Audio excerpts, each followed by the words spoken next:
there's all things like, sub handles and augmented handles, and which are things that are, you know, in the build out process that will eventually come to light to the public. But um, we're definitely scouring through all of the different possibilities to try and make it as cohesive and interoperable as possible.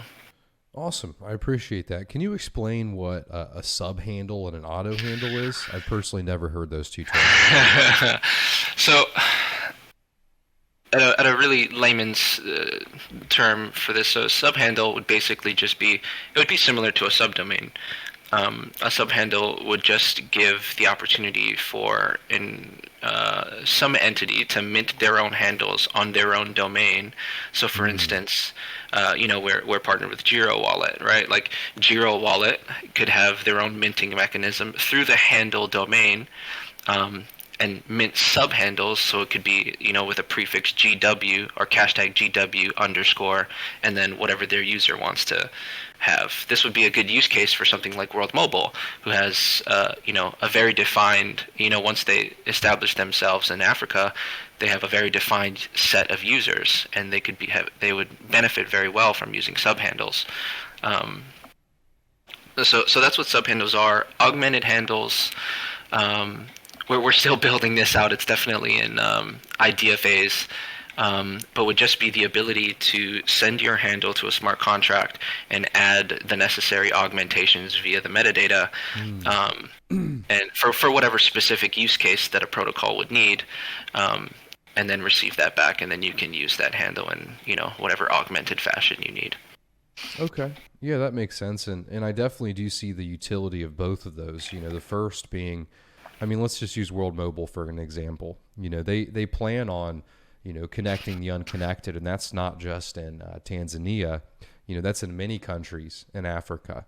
But there's going to have to be, you know, different wings, Hmm. that accept that. It can't just be, one person handling 10 countries in Africa. There's going to be different Hmm. wings accepting payments. And, I could see how having sub handles for different wallet addresses would be useful. I Hmm. personally have, a lot of different wallets for different utility, for different use cases. So, to me, it makes perfect sense that, having those sub handles and also the augmentation, that makes sense.